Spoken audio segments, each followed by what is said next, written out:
in this beautiful Studio 420 here in our home at South Bank. This is a wonderful afternoon actually. The Lords of Brisbane, 4 former Lord Mayors, and looking at really, I suppose, what the city was like when they started and what it was like after, and their thoughts on what Brisbane will look like as we get to 2032. Yeah, and I guess for these 4 former Lord Mayors, they haven't always agreed politically, but the one thing they all do have in common is they have been at the desk of the Lord Mayor. They've worn those mayoral chains, and they all have, and robes, although Adrian Trudeau's given up the robes, I understand. But they also have a passion and a love for the city that we call home, and that's what we're really going to explore over the next hour or so. And I don't know if these 4 former Lord Mayors have actually been together in, the room today like in the past. They've been up in the green room reacquainting themselves with each other, but let's see what they have to say today. So, ladies and gentlemen, please welcome your Lords of Brisbane. Firstly, Lord Mayor from 1985 to 1991, Sally Ann Atkinson.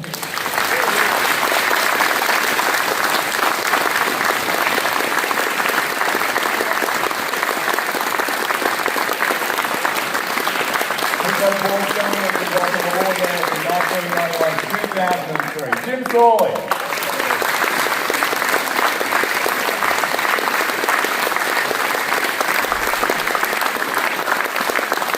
Lord Mayor from 2004 to 2011, Campbell Newman.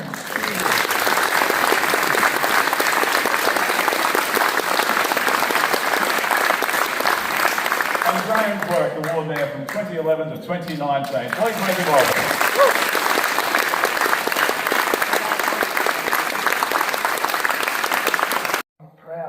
The council and the community came together to deal with the response to what happened in 2011. It was, as Graham said, quite unique. I was proud as well. I think we put the place back together again collectively really quickly, and within a year or two, with apologies to those who had their homes and businesses wrecked, but generally when you looked around the place, it was back together. You wouldn't have known unless you scratched a bit deeper. It was that, as you mentioned, Graham, that volunteering that came to the fore then. Yeah, I think so. I think it was a very big factor. It was a distinguishing factor, I think, for this city. And people have said to be very proud of what they did, to be able to lend a hand to others in need the way they did. But I think for me, I've always viewed it far more than just a Brisbane city alone thing. If you talk about doing things of consequence, the Council of Mayors was a lobbying body. I tried to turn it into a cooperative and to have cross-fertilisation of funding around things like resilient rivers, where the mud and the silt eventually ends up in the river and the bay, to try to get a collaborative approach around all of the councils. And of course, the Olympic and Paralympic Games 32 came out of a collaborative, cooperative approach of all the mayors of South East Queensland. It's interesting you talk about that as such a proud achievement. We'll come back to the Olympic question, because obviously that's going to dominate the future discussion for Brisbane and where we go over the next decade. Sally Ann, when you reflect on your time as Lord Mayor, we've started talking about proudest achievements. What stands head and shoulders above others during your tenure? It's hard to talk yourself about achievements. We're not used to boasting, are we? I should say, let other people talk about those. But I had to think for this afternoon what were the achievements. I suppose the fact that I was there as the first female Lord Mayor, and sadly, the only female Lord Mayor.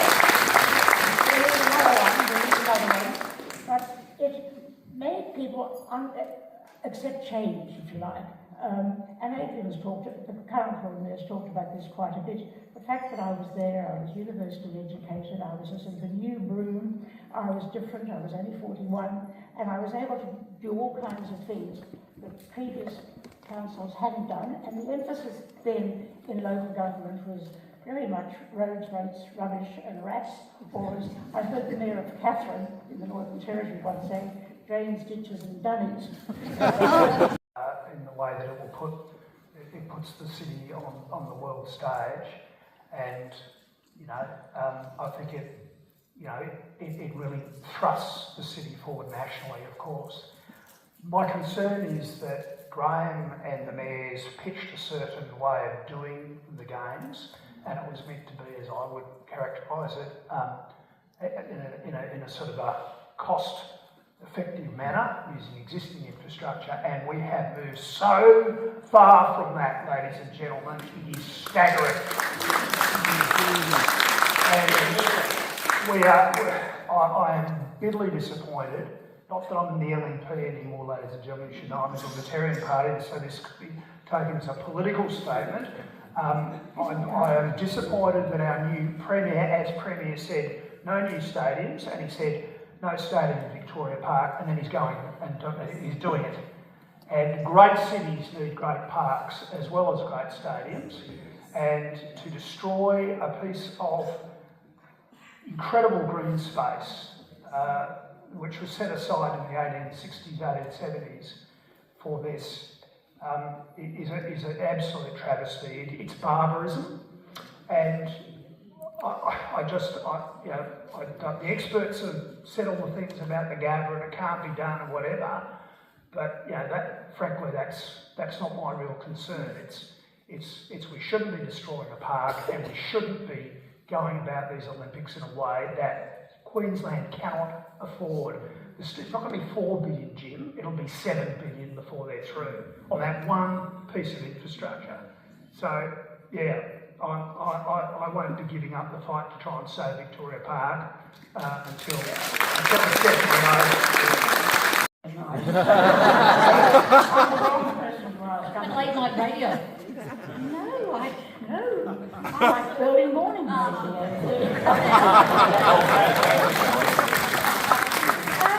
There were lots of things that one had to worry about, and I did, appropriately, I think. I feel there's no point in worrying about things unless you can think of a solution to them.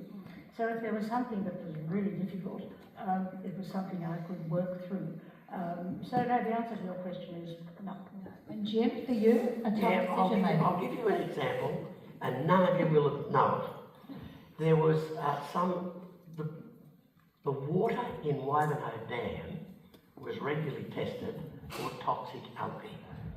And the way it was done in those days, like a long time ago when I was young, was they would distill it, send it to Armidale, shove it down the gullet of mice, and if the mice lived, it was okay. So the water was fine. So there was one test where the mice died, and so a second test, and the mice died. So we were on the verge, and you know what's happened in Adelaide recently with the algae? We were on the verge of a major crisis, because if the mice continued to die, we were stuck. We would have no water to drink, we would have no water for industry. So I used to meet with people in my office at 6 o'clock every morning because we get the next results of the testing of the mice. And we had about 4 tests in a row that were bad. And I had this young bloke who worked for me, who was an environmental scientist, and he said, Jim, what happens if they put distilled water in the guts of the mice? And the scientists and all those people said, oh, we haven't done that. So we were on the verge of flying jumbo jet loads of carbon from America to try to purify enough water to drink. And we were working out a contingency plan to close most of the industry in southeast Queensland.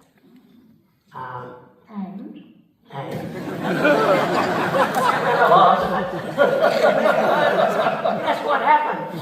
The mice died with the distilled water in their guts. So we had to just stop it all. I don't know what, when I was in my 20s on council, and somebody came along to me and said, something you worry about, fix it. If you can't fix it, don't worry about it. So it's outside of your control, no amount of worry is going to sort it. And it's something I took on, what took me about a year or 2 to change, but I've had right through my life. I've not been a worrier. That said, there's been some tough political moments. And by far and away, my toughest was right now, back in 2012. Panieri was coming. Sovereign Embassy had taken over Musgrave Park, almost in its entirety. The Greek club president at the time was married to a First Nations lady, so it was complex. The Greek community, Panieri committee, had reached absolute stalemate. We're about, I think, 4 days out. So I went down to Musgrave Park with the support of a couple of aunties that I had good relations with, and they said, "Now you be strong, Lord Mayor." And I was to tell them that they needed to move for Panieri, because that had been a long-standing tradition. They indicated clearly that they would not. And then they asked me the question, "Lord Mayor, will you guarantee the police won't come?" And I had to say I can't give that guarantee. It was at that stage, the auntie said to me, as the crowd was getting really agitated, "Lord Mayor, I think it's time you leave." And I had to head back to the car. And I was walking back at some pace, because I remembered this bloke, when we were running late to a meeting, and he would never ever be late to a meeting. We were walking down to, you might remember this camp, down the mall, and I looked at my watch and said, "Lord Mayor, we're going to be late." And I started running. And he said, "Never run. Troops get unsettled." So I was fast walking back to the car. I could see I was not going to make it in time. And I said, "Bugger the troops, I'm running." I'm going to answer this a bit differently. It was sort of a bit of an admission, really. I mean, I came into the Lord Mayoralty, I suppose, as an outsider, in that I was pre-selected by the Liberal Party 2 years out. There wasn't really much support from the Liberal Party. We had to create our own campaign and do our own fundraising, as Graham knows. Then I got elected, but we had this divided council scenario.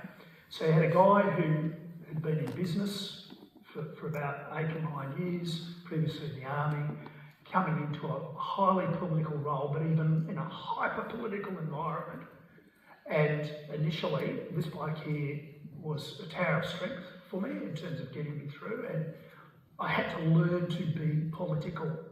Because I just went in there and I was just like, I want to build some tunnels. I want to make the buses run better, and I want to sort of deliver some other infrastructure. Yeah, so that was my mindset. So I was very non-political in my approach going in. And by God, I had to learn. And Graham and I had to go in on a Monday morning to this civic cabinet meeting that happens in, sort of, I suppose about 48 weeks a year in the city of Brisbane. It's going on all the time. And we had the two of us, 2 Libs, and we had, was it six Labor people led by David Hinchliffe. They could outvote us on anything. They could, anything we wanted to do, they could stop. And similarly in the council chamber, they had the numbers. So, I had to become politically savvy very quickly. And I mean, the proof of the pudding is we got, the infrastructure program, the Trans-Apex projects going, and we succeeded in doing that. Sometimes I just don't know how that happened, but and it was really, really hard for both of us and other members of our team, but we did it. And I suppose I learned I had more strength, and I learned to be political. And the Labor Party are the people who ultimately gave me the grounding to become the Premier, which often they find rather confronting, but But there's some truth. So that was my education. Political. They were so running Queensland, and you just get on with the city, dear. And it must seem different. Used to call me dear, I'm afraid. Did he pat your shoulder when he called you dear?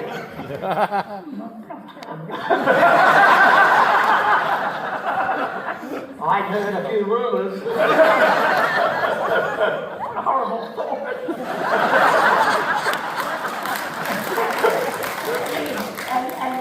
And to Graham and Campbell's point, I had a friend of mine was the town clerk of Adelaide, the CEO of Adelaide, and he used to say, oh, every week or every month, however often they met, he'd go to the council meeting and he would never know the results of any resolution put to the council because they were apolitical.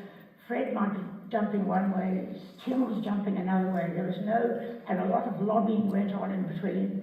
But in Brisbane, everybody knew, and even bureaucracy could get on with it. But unfortunately, it's what you're saying, is they're getting on far too well, or too much. But I mean, I used to have this joke where I could say, oh, paint those buses pink. And they'd say, what shade would you like yours made of?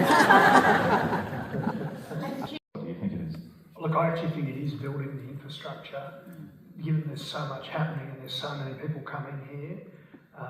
The Olympics is an obvious thing. You know, I am in the property sector, so I run a commercial property fund, and we invest in commercial property assets right around Australia.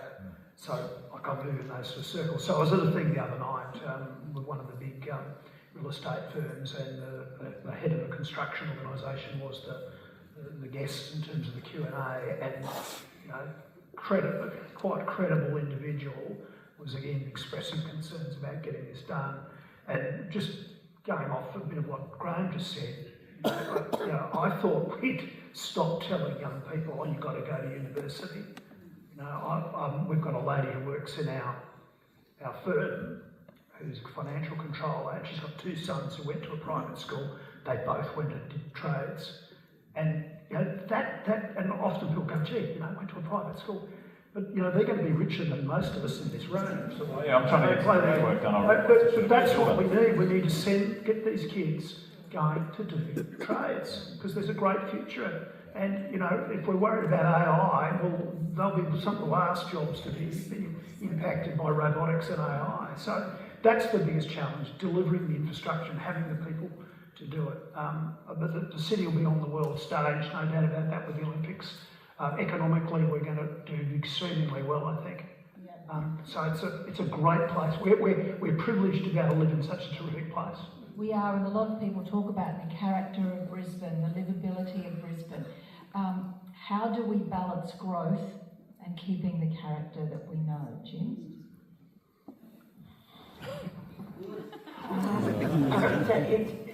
It's very difficult. You know, we introduced, when I was there, we introduced character housing control to try and do just that. Now, a lot of those character houses have now been gone, and they're continuing to go. So that, because people say, well, we need that for 8 units or 20 units. So it is a difficult balance that we've struggled with all the way along. So the infrastructure, the housing, the roads. I was reading a bit of stuff this week. The first governor of Queensland, George Bowen, I'll just tell you what they said about him. Could have been for any one of these mayors.